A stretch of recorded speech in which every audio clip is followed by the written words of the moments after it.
शांति करो श्री राम, जग में शांति करो। शांति करो श्री राम, जग में शांति करो श्री राम, जग में शांति करो। शांति करो श्री राम, जग में शांति करो। शांति करो श्री राम, जग में शांति करो। शांति करो श्री राम, जग में शांति करो। शांति करो श्री राम, जग में शांति करो। शांति करो श्री राम, जग में शांति करो। शांति करो श्री राम, जग में शांति करो। शांति करो श्री राम, जग में शांति करो। शांति करो श्री राम, जग में शांति करो। शांति करो श्री राम, जग में शांति करो। शांति करो श्री राम, जग में शांति करो। शांति करो श्री राम, जग में शांति करो। बहुत बहुत धन्यवाद शबनम जी, माता जी, बहुत बहुत धन्यवाद। आज पूज्यपाद स्वामी जी महाराज ने जड़ भरत का प्रसंग लिया है। भक्तजनों, सम्राट भरत, इन्हीं के नाम से हमारे देश का नाम भारत पड़ा। इतने सुखी राजा, इतने समृद्ध राजा, इतने दानी, सबका कल्याण चाहने वाले, सबका हित करने वाले सम्राट भरत ऋषभदेव जी के ज्येष्ठ पुत्र हैं। एक छोटा भाई भी है। महत्वाकांक्षा तो साधक और बड़ा बनने की चाह, इसे मिटाना तो बहुत मुश्किल। आप कितने भी अच्छे क्यों ना हो, ये चाह जिसकी मिट गई वह तो महान हो गया। राजा भरत अभी ऐसे नहीं है। सम्राट भरत चक्रवर्ती राजा बनना चाहते हैं। छोटे भाई के पास एक राज्य है, पूदनापुर का राज्य, पिताश्री ने उसे दिया हुआ। सामान्यतः ये राज्य भी राजा भरत को ही मिलना चाहिए यदि वे चक्रवर्ती बनना चाहता है तो। अतएव बाहुबली भाई का नाम है, उसे कहलवा भेजा, ये राज्य भी मुझे समर्पित कर दे। बाहुबली ने बड़े भाई को संदेश भेजा, भैया पिताश्री ने ये राज्य मुझे सौंपा हुआ है, मेहरबानी करके इस पर कोई दृष्टि न डालिएगा। राजा भरत, मेरी आज्ञा का पालन नहीं हुआ, क्रुद्ध हुए। अतएव युद्ध की तैयारी। मंत्री ने कहा, राजन, दो भाइयों की बात है, युद्ध करने से बहुत से सैनिक मरेंगे, ये शोभा नहीं देता। घर की लड़ाई है, आपस में मान लो युद्ध कर लो,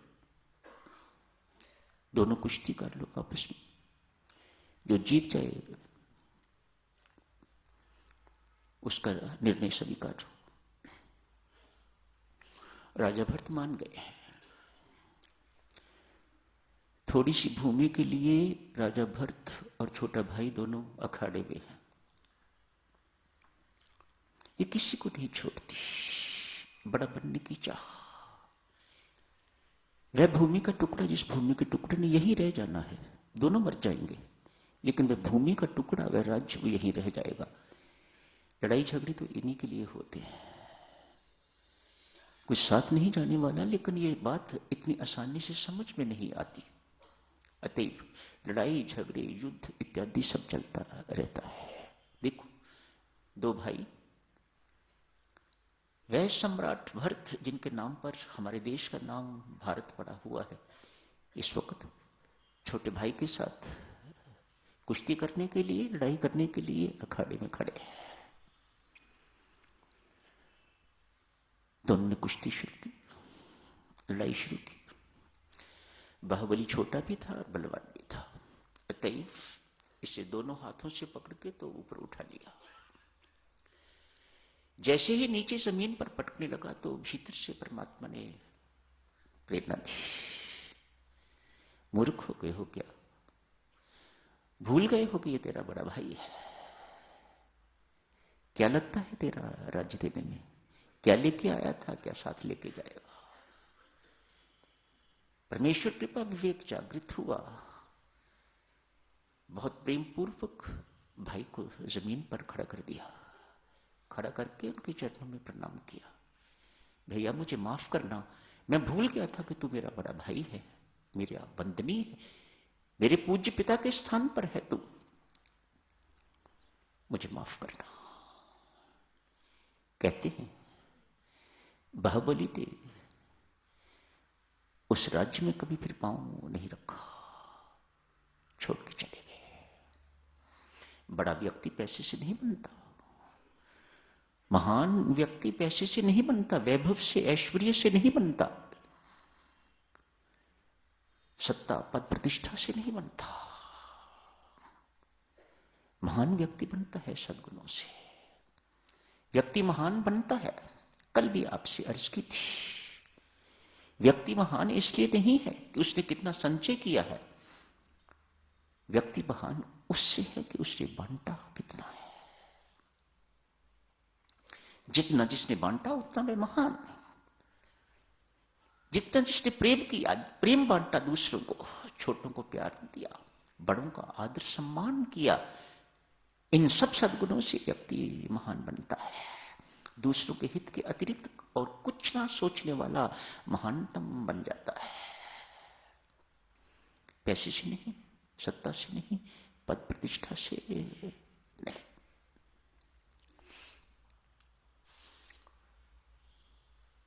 चक्रवर्ती सम्राट बन गए, उसके बाद भी बड़े परोपकार के काम किए। शायद पति ठीक भी हुई होगी, फर्क पड़ा होगा। मेरा भाई मुझे बहुत बड़ी शिक्षा दे गया है। देना आसान नहीं, शेड करना आसान नहीं, त्याग करना इतना आसान नहीं। छोटे भाई के त्याग ने बड़े भाई की मति सुधार दी। नियति ने, परमात्मा ने तो कुछ भरत के लिए कुछ और ही सोच रखा हुआ है, सब कुछ छोड़ दिया। चक्रवर्ती भरत ने भी सब कुछ छोड़ दिया। आज आपने पढ़ा है, नदी के किनारे एक कुटिया में रहने लगे, बड़ी परमात्मा की भक्ति की है। अब जीवन सफलता की ओर जा रहा है। फैक्ट्रियों में सारी जिंदगी व्यतीत हो जाएगी, होजरियों में सारी जिंदगी व्यतीत हो जाएगी, अस्पतालों में सारी जिंदगी व्यतीत हो जाएगी। इससे जिंदगी सफल नहीं होगी, इससे जीवन सार्थक नहीं होगा, इससे जीवन सफल नहीं, इससे जीवन का पूर्णत्व नहीं मिलेगा, पूर्णता नहीं प्राप्त होगी, ऐसा शास्त्र कहता है। चक्रवर्ती भरत आज जीवन के पूर्णत्व प्राप्ति की ओर पग धर चुके हैं। नदी के किनारे एक कुटिया बना के रहते हैं, खूब परमात्मा की भक्ति मस्ती चढ़ी हुई है। हृदय विशाल हो गया है, उदार हो गया है, प्रेम से परिपूरित हो गया है, भक्ति से सराबोर हृदय हो गया है। नदी के किनारे बैठे हुए हैं। एक स्वामी जी महाराज ने एक कथा नहीं लिखी, छोड़ दी, पर श्रीमद् भागवत में तो ये कथा है। एक हरनी आती है नदी के किनारे जल पीने के लिए। शेर की दहाड़ सुनी, डरपोक हिरनी डर गई। नदी के पार कूदने के लिए एक छलांग भरी, गर्भवती थी, बच्चा बाहर निकला, नदी में गिर गया, मां हिरनी की मृत्यु हो गई। ये भरत, तपस्वी भरत, इस दृश्य को देख रहे हैं। नदी से उस हिरण बाल को निकाला है, अपनी कुटिया में ले आए। संत महात्मा यहां बेटा स्पष्ट करते हैं, घर में किसी को जगह देनी बहुत अच्छी बात है। घर में किसी को बसाना कोई बुरी बात नहीं। परमात्मा के सिवा मन में किसी को बसाना बहुत बुरी बात है। धीरे धीरे इनका पालन पोषण करते करते ये हिरण का बच्चा मृग बाल मृग तपस्वी भरत के मन में बसना शुरू हो गया है।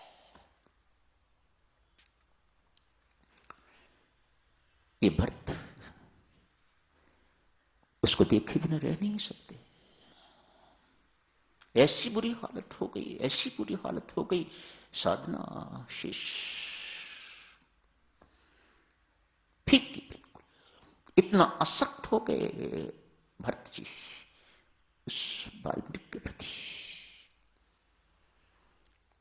काल आ गए, उसी भाव में तपस्वी भरत की मृत्यु हो गई।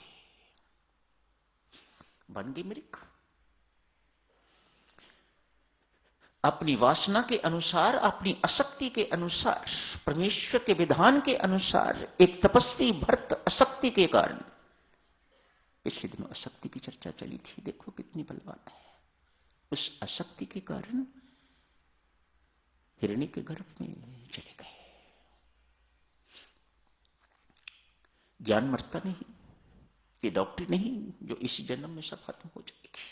न ज्ञान मरता है, न भक्ति बनती है, बिल्कुल वैसे की वैसी ही बनी रहती है। जहां आपने छोड़ी है, अगला जन्म यदि होता है तो वहां से आपको शुरू करनी है। डॉक्टरी ऐसे नहीं कर सकते। इस वक्त आप न्यूरोसर्जन हो, यदि मृत्यु हो जाती है तो सब कुछ खत्म। आपको अगले जन्म में डॉक्टर बनना है तो फिर आपको नर्सरी या केजी में ही प्रवेश करना पड़ेगा। आप वहां से शुरू नहीं कर सकते। ये सिर्फ छूट भक्ति के लिए है, ज्ञान के लिए है, ये मरता नहीं है। वैसे कि वैसे ही जहां आपने छोड़ी उसके आगे से शुरू होगी। सब कुछ याद है। मैं क्या था, हिरण के बच्चे को सब याद है। भरत जो हिरनी के पेट में गया हुआ है, संतों महात्माओं की कुटियाओं के आसपास विचरता रहता है। आखिर थक गया, मां मृगी को छोड़ दिया। उसी नदी में अपने आप को,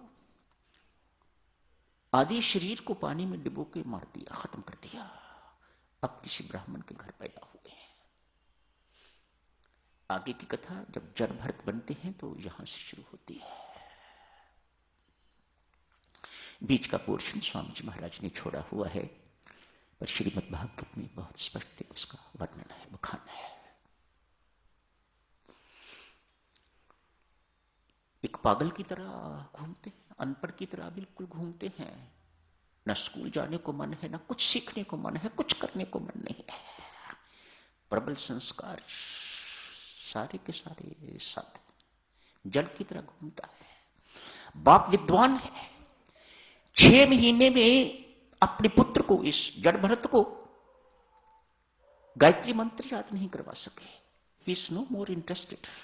मैंने जो पाना था पा लिया था, पा चुका हूं, मुझे अब किसी चीज की जरूरत नहीं है। जब किसी चीज को पाके और पाने की जरूरत ना समझिएगा तो ये दिव्य ज्ञान है, साधक जन, पराविद्या है। ये पाली बस, फिर इसके बाद और कुछ पाने की जरूरत नहीं रहती। परमात्मा को जान लिया तो और कुछ जानने की जरूरत नहीं रहती। बस दैट इज द अल्टीमेट।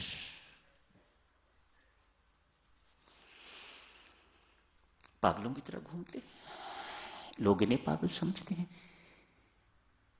संसार रूपी दलदल पे घुसे हुए इंसानों को ये पागल समझते हैं।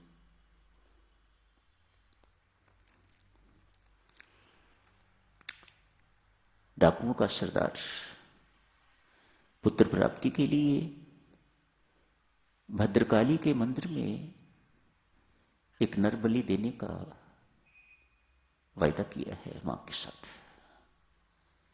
कोई नहीं मिला तो जड़ भरत हट्टा कट्टा है, अच्छे है, सेहत अच्छी है इसकी, इसको पकड़ लिया, नहलाया धुलाया है, तैयार किया है, ब्राह्मण इत्यादि इकट्ठे हुए हैं नरबली देने के लिए तैयार, बिल्कुल तैयार, सजाया धजाया, खिलाया पिलाया। मां भद्रकाली प्रकट हुई, सरदार के हाथ से ही तलवार खींच के सरदार को मारा और जितने डाकू थे उन सबको मार डाला। महापुरुष के प्रति अपराध देवियों सज्जनों अपने ऊपर ही आके पड़ता है।